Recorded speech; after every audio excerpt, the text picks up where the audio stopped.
Hello student, मैं श्री राम कुशवाहा आप सभी का अपने यूट्यूब चैनल राज ग्लोबल टेक्निकल इंस्टीट्यूट में स्वागत करता हूं। आज हम लोग इस वीडियो में इंसर्ट मेन्यू का पार्ट 3 देखेंगे। अब तक हमने स्पेशल कैरेक्टर तक पढ़ लिया था, जिसमें हमने page break, more break, image, chart, media, object, shape से लेकर के क्रॉस रेफरेंस तक का सब कुछ कवर कर लिया है। अगर आपने उन दोनों वीडियो को नहीं देखा है या लिब्रे ऑफिस की इस सीरीज को पूरा देखना चाहते हैं तो डिस्क्रिप्शन में लिंक है, वहाँ से आप इस पूरी सीरीज को देख सकते हैं। चलिए आज का इस वीडियो में हम लोग सीखते हैं फॉर्मेटिंग मार्क्स क्या होता है, फॉर्मेटिंग मार्क्स क्यों लगाया जाता है या इसकी आवश्यकता क्यों पड़ती है। तो उसको आज हम लोग समझते हैं कि फॉर्मेटिंग मार्क्स की आवश्यकता क्यों पड़ती है। ये हमारे पास एक डमी टेक्स्ट है, इसमें हम लोग देखते हैं कि फॉर्मेटिंग मार्क्स और स्पेस में क्या अंतर है। अगर हम इसको सेलेक्ट करें या विदाउट सेलेक्ट किया, यहाँ से हम फॉर्मेटिंग मार्क्स ओपन करते हैं तो यहाँ पे आप देखते हैं दो शब्द के बीच में स्पेस जहाँ जहाँ दिया गया है वहाँ पे एक ब्लू कलर का डॉट दिख रहा है। मैं आपको और थोड़ा जूम करके दिखाता हूँ इस चीज़ को, ये देखिए। और जहाँ पे एंटर की प्रेस की गई है वहाँ पे फॉर्मेटिंग मार्क्स या नॉन प्रिंटिंग कैरेक्टर यहाँ पे दिख रहे हैं। इसको हमने व्यू मेन्यू में भी बताया था। ये है फॉर्मेटिंग मार्क्स, जिसका शॉर्टकट की Ctrl+F10 है। इसको हम Ctrl+F10 करके हटा सकते हैं। इसे हम यहाँ से हटाएंगे तो ये मार्क्स हट जाएगा। उसके बाद अगर हमें दोबारा इसको लगाना है तो हम क्लिक करेंगे और ये लग जाएगा। अगर हम नॉन प्रिंटिंग कैरेक्टर का इस्तेमाल करते हैं, जैसे यह ऑफ और विथ के बीच में, यहाँ से अगर हम नॉन प्रिंटिंग कैरेक्टर का इस्तेमाल करते हैं तो यह स्पेस तो रहेगा बट उसके बीच में ये डॉट नहीं होगा। देखिए यहाँ से ये डॉट हट गया। इसी को कहते हैं नॉन प्रिंटिंग कैरेक्टर। जैसे मान लें हम नॉन प्रिंटिंग कैरेक्टर को इनेबल और डिसेबल कर सकते हैं। इसके आगे है, इसमें हाइफन के लिए भी वही है, जहाँ पे हम लोगों ने स्पेस की जगह डैश दिया हुआ वहाँ पे हम हाइफन लगा सकते हैं। जैसे दो शब्द के बीच में हमें कहीं हाइफन की आवश्यकता पड़ती है, जैसे मान लीजिए कोई नंबर हुआ, यहाँ पे हम कुछ नंबर लिखते हैं 45 एंड 65। अब इसके बीच में अगर हाइफन लगाना है डैश की जगह पे तो हम यहाँ से हाइफन इंसर्ट कर सकते हैं। ये देखिए इस तरह से हम इसका इस्तेमाल कर सकते हैं। इसमें और भी कैरेक्टर दिए हुए हैं, सॉफ्ट हाइफन है, इसको आप लोग प्रैक्टिस करिएगा। अगर नहीं समझ में आता है तो आप हमें कमेंट करके पूछिएगा, ठीक है। उसके बाद नेक्स्ट है हॉरिजेंटल लाइन। हॉरिजेंटल लाइन एक क्षैतिज रेखा खींचने के लिए किया जाता है। अगर आपको डॉक्यूमेंट पे इस तरह की लाइन चाहिए तो उसके लिए आप हॉरिजेंटल लाइन का इस्तेमाल कर सकते हैं। डॉक्यूमेंट को सेपरेट या पैराग्राफ को सेपरेट करने के लिए मैक्सिमम इसका इस्तेमाल किया जाता है। उसके बाद है एंड नोट और फुट नोट। ये क्या होता है? फुट नोट किसी भी डॉक्यूमेंट के लास्ट में लगाया जाता है। जैसे यहाँ पे एक पैराग्राफ हम सेपरेट कर लेते हैं, यहाँ से एक पैराग्राफ ये ले लेते हैं। इस पैराग्राफ में हमको फुट नोट का प्रयोग करना है। ये रहा फुट नोट। ये देखिए ये इसी पेज के लास्ट में आ गया। ये पेज नंबर 1 है और ये इसी पेज के अंत में आ गया है एंड नोट, फुट नोट। अब इसके इस पैराग्राफ में कहीं कहीं हमें लगता है कि यहाँ मिस्टेक है तो उसमें हम यहाँ पे या उस कैरेक्टर के ऊपर जहाँ हमें लगता है कि यहाँ मिस्टेक है वहाँ पे हम एंड नोट इंसर्ट कर सकते हैं, फुट नोट इंसर्ट कर सकते हैं। यहाँ लिखते हैं देयर आर सम मिस्टेक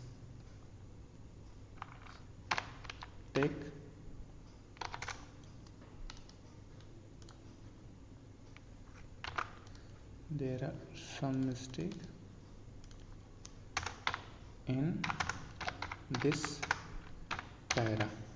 ठीक है, ये हमारा हो गया कि इस पैराग्राफ में कुछ मिस्टेक है जिसको हम चेंज कर सकते हैं, या सजेशन है ये हमारी तरफ से कि इस पैराग्राफ में कुछ चेंजेस है। अब इस पैराग्राफ में इस तरह के ढेर सारे जब कोई डॉक्यूमेंट या आर्टिकल बनते हैं तो उसमें क्रॉस चेक करने के लिए इस तरह की चीज़ें होती हैं, जिसमें फाइनल चेकअप जब होता है तो उसमें ये सारी चीज़ों को रिजॉल्व किया जाता है। अब देखना है कि इस पैराग्राफ में क्या मिस्टेक थी या उससे संबंधित, तो इस पर हम कंट्रोल दबा के क्लिक करेंगे तो ये डायरेक्ट हमें फुट नोट पर ले जाएगा।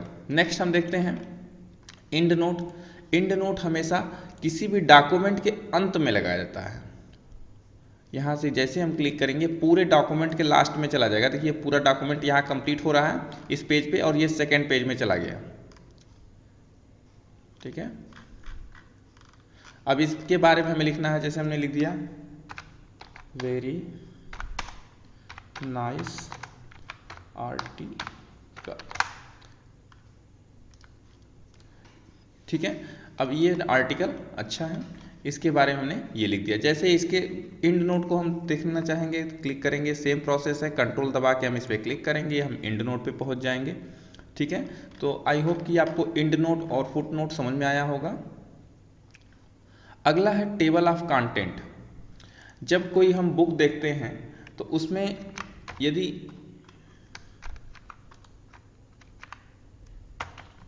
जब कोई भी हम बुक देखते हैं या किसी चैप्टर पे जाना चाहते हैं तो उसके लिए हम सबसे पहले कंटेंट ढूंढते हैं, कौन सा चैप्टर या कौन सी टॉपिक किस पेज पे है, तो इससे संबंधित हम टेबल ऑफ कंटेंट क्रिएट करते हैं जब कोई हमें बुक्स वगैरह बनानी होती है तब। आइए देखते हैं वो कैसे बनता है। हम थोड़ा सा ऊपर में स्पेस बना लेते हैं टेबल और कंटेंट के लिए।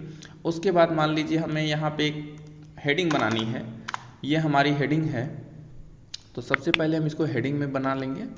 फर्स्ट हेडिंग हमारी ये हो गई और एक हेडिंग हम और बना लेते हैं,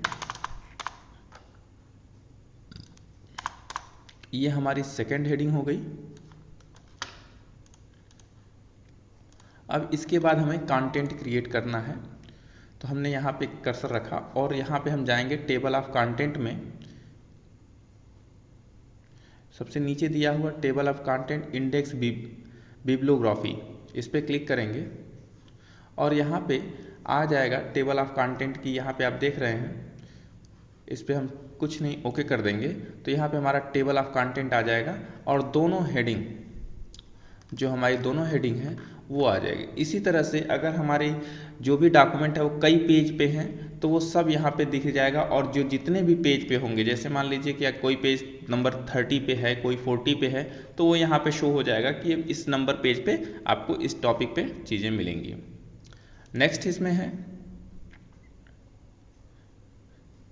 बिब्लियोग्राफी होता है। जैसे मान लीजिए अगर हमको इस पैराग्राफ के आथर वगैरह के बारे में मेंशन करना होगा, आप लोग देखे होंगे कि जो डॉक्यूमेंट तैयार होता है उसमें उसके ऑथर का नाम, पब्लिकेशन का नाम, सारी चीज़ें होती हैं। जैसे अब यहाँ पे देखिए इसका शॉर्ट नेम दिया गया है ये, और ऑथर का नाम दिया गया है। अगर हम चाहें तो इसको चेंज करके ऑथर का नाम यहाँ चेंज कर सकते हैं, ईयर कब पब्लिश हुआ था, किस पब्लिशर के द्वारा, लिब्रे ऑफिस का कौन सा एडिशन है, ISBN हर बुक का जो एक लाइसेंस नंबर कह सकते हैं, हर बुक पे आपको मिलेगा ISBN नंबर, उसका कोड लिख सकते हैं, ये बुक या आर्टिकल कितने पेज का है, एडिशन क्या है, इससे संबंधित जानकारी आप अपने डॉक्यूमेंट या पैराग्राफ के नीचे इंसर्ट कराने के लिए इसका इस्तेमाल करते हैं।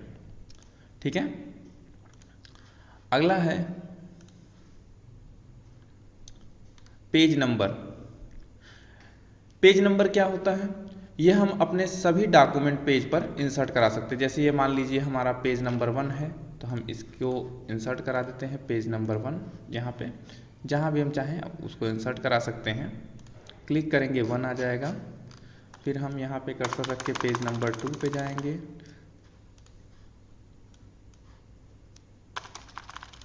ये पेज नंबर 2 है, यहाँ पे जब क्लिक करेंगे तो हमें यहाँ पे पेज नंबर 2 आ जाएगा। इस तरह से सो ऑन, जितना भी हम चाहें उतना पेज नंबर इंसर्ट करा सकते हैं। फील्ड है, यहाँ पे पेज नंबर है, पेज काउंट है, डेट, अगर हमको मान लीजिए किसी डॉक्यूमेंट के लास्ट में डेट इंसर्ट कराना है तो हम यहाँ पे डेट, टाइम जो हम चाहें वो यहाँ से इंसर्ट करा सकते हैं फील्ड से।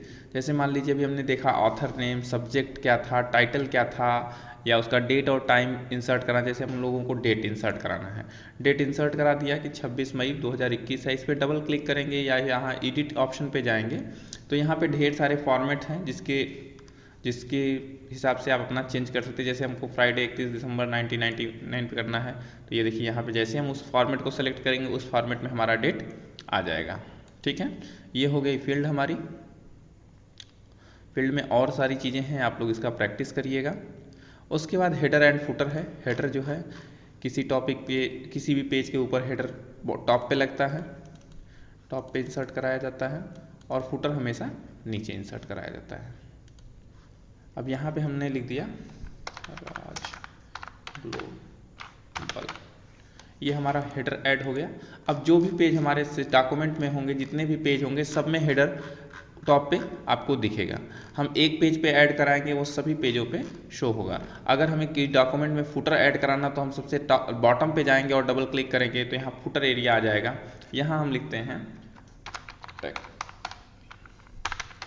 टेक्निकल इंस्टीट्यूट आजमगढ़, ठीक है। तो ये फुटर सारे डॉक्यूमेंट के लास्ट में ऐड हो जाएगा। अधिकतर इसका प्रयोग पब्लिकेशन अपने नाम को हेडर और फुटर में या उसके संबंधित कोई डॉक्यूमेंट या उनको कोई इन्फॉर्मेशन देनी होती है तो वो इस तरह से अपने पब्लिकेशन का नाम वगैरह ऐड कराते हैं। यह हो गया, हेडर और फुटर दोनों यूज़ हो रहे हैं हमारे। एनवलप, यदि आपने कोई डॉक्यूमेंट बनाया है और चाहते हैं कि उसे किसी को डिलीवर करना या कहीं भेजना, तो उसके लिए आप एनवलप डिज़ाइन कर सकते हैं। हम एक नए पेज पे ले लेते हैं, पेज नंबर 2 पे एनवलप को देख लेते हैं। क्लिक करेंगे एनवलप पे और यहाँ डिफरेंट टाइप के एनवलप, जैसे हमने एड्रेस लिखा हुआ है नाइलेट दिल्ली, नाइलेट न्यू दिल्ली। अब यहाँ पे हम इनका पूरा एड्रेस, पिन कोड वगैरह लिखेंगे और यहाँ पे सेंटर का एड्रेस रहेगा। सेंटर का एड्रेस ऑप्शनल होता है, आप चाहे तो इसको लगाएं, चाहे तो हटा दें, ठीक है। इस तरह हम यहाँ पे टाइप कर लेंगे और फॉर्मेट यहाँ देख लेंगे कि कितना हमें पोजीशन, किस पोजीशन में रखना है। जैसे यहाँ पे व्यू हो रहा है, किस पोजीशन में रखना है, सेंटर का पोजीशन कहाँ होना चाहिए, उसकी फॉन्ट साइज क्या होनी चाहिए, लेफ्ट होना चाहिए, राइट होना चाहिए, टॉप होना चाहिए, ठीक है। और यहाँ पे उसकी प्रिंटिंग कैसे होगी, आप यहाँ से पोस्टर इनवलप देख सकते हैं। इन सबको सेट करके हम ओके करते हैं, इंसर्ट पे क्लिक करेंगे तो ये देखिए हमारा पोस्टर इस तरह से आ जाएगा, ठीक है। टू फ्रॉम MS वर्ड में लिखा होता है कि टू कौन सा है और फॉर्म कौन सा है, यहाँ पे हमें मेंशन करना पड़ता है, ठीक है। अगला ऑप्शन है सिग्नेचर लाइन। सिग्नेचर लाइन बहुत ही अच्छी चीज़ है, बट इसमें थोड़ा सा ये है कि जब तक इसमें यहाँ पे डिजिटल सिग्नेचर ऐड नहीं होता है तब तक ये प्रॉपर वर्क नहीं करता। फिर भी हम लोग प्रयास करते हैं आपको बताने का कि ये कैसे काम करेगा। देखिए अब ये डॉक्यूमेंट है, इसके लास्ट में हमें इंसर्ट करना है सिग्नेचर लाइन। क्लिक करेंगे, यहाँ नाम डाल देंगे श्रीराम, ठीक है। टाइटल डाल लेंगे, ठीक है। और ईमेल आईडी जो भी हो, ABC, आप कुछ भी डाल सकते हैं।